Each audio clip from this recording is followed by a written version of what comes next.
மாமா இன்னைக்கு என்ன காடை பிரியாணியா? பிரியாணி என்ன பிரியாணி, அப்போ பார்த்தாலும் பிரியாணி பிரியாணின்னு.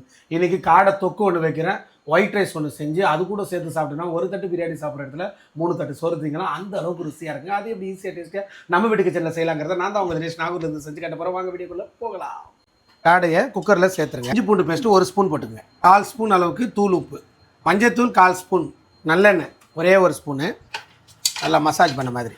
இது தண்ணியெல்லாம் ஊற்றக்கூடாது. இங்கே லைட்டாக தெளிச்ச மாதிரி. உங்களுக்கு விசிலும் சீக்கிரமாக வந்துடும். அடி பிடிக்காதா? பிடிக்காது. எப்படி? அது அப்படி தான். இப்போ அடுப்பு பற்ற வைக்கிறோம். அடுப்பை பற்ற வச்சு குக்கரை போட்டுடலாம். இது அப்படியே விசில் வரட்டும். டாப் சீக்ரெட் மசாலாவை அரைக்க போகிறோம். இந்த மாதிரி நீங்கள் நான்வெஜ் எந்த கிரேவி செஞ்சாலும் சூப்பராக இருக்கும்.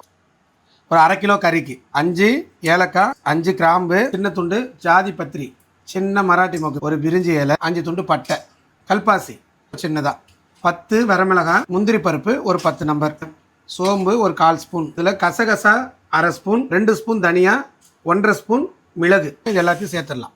ஆமா, எனக்கு ஒரு டவுட்டு. இது எல்லாத்துக்கும் உங்களுக்கு இங்கிலீஷ்ல என்னன்னு தெரியுமா? தெரியுமே.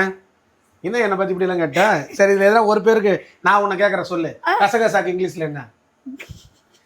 MA English. Poppy seed. அது நான் சொன்னேன், கட் பண்ண உடனே. என்னதான் எம்ஏ இங்கிலீஷ் படித்தாலும் பாப்பி சீட் நான் சொல்லி கொடுப்பாங்க கரைச்சியா.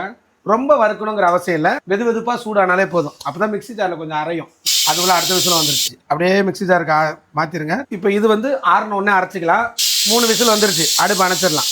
நல்லெண்ணெய் ஒரு 4 ஸ்பூன் விட்டுங்க. 2 ஸ்பூன் இஞ்சி பூண்டு பேஸ்ட்டு போட்டுக்கலாம். இது கூட 2 கொத்து கருவேப்பிலை போட்டுங்க. பெரிய வெங்காயம் 2. இது சின்ன வெங்காயம் பார்த்தீங்கன்னா சூப்பராக இருக்கும். 1 2 3 4 தெரியுதா? உள்ள அடங்கின மாதிரி கல் உப்பு இது போட்டிங்கன்னா 4 பேருக்கு கரெக்டாக இருக்கும். நிறைய பேருக்கு வந்து அது ஒர்க் அவுட் ஆகுதான். இன்ஸ்டால எல்லாம் மெசேஜ் போட்டுருந்தாங்க. காஷ்மீரி மிளகாத்தூள் ஒரு 1/4 ஸ்பூன் அளவு, கலருக்காக மட்டும். தக்காளி 2 போட்டுக்கிறேன். போட்டால் தான் நல்லா தொக்கு கிடைக்கும். சரியா? இதை பார்க்கும் போதே எப்போ சாப்பிட போகிறோன்னு தோணுது. இதையேவா? அளவா நடிக்குமா? சீரியஸ்லி சாப்பிட்றியா? இந்தா நல்லா வதங்கட்டும். இந்த கேப்பில் நான் அரைச்சிடுறேன். அதை நல்லா பேஸ்ட் மாதிரி அரைஞ்சிருச்சான்னு செக் பண்ணிவிட்டு எடுத்துக்கலாம். நான் தான் சொன்னேன்னா அடியெல்லாம் பிடிக்காது. நம்ம அரைச்சி வச்ச பேஸ்ட்டு சேர்த்துக்கலாம். அரைச்ச மசாலா பேஸ்ட். மிக்சியை கழுவி எல்லாம் தண்ணியும் ஊற்றியாச்சு. இதை தூக்கி இதில் ஊற்றி ஒரு விசில் விட்டுடலாம்.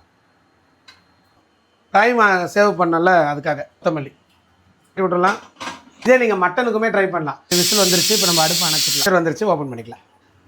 அடிக்கடி எதுவும் பிடிக்காது. நல்லா கொதிக்க கொதிக்க காடை கிரேவி. ஒய்ஃபுக்கு கொடுக்க மாட்டேறாங்கப்பா.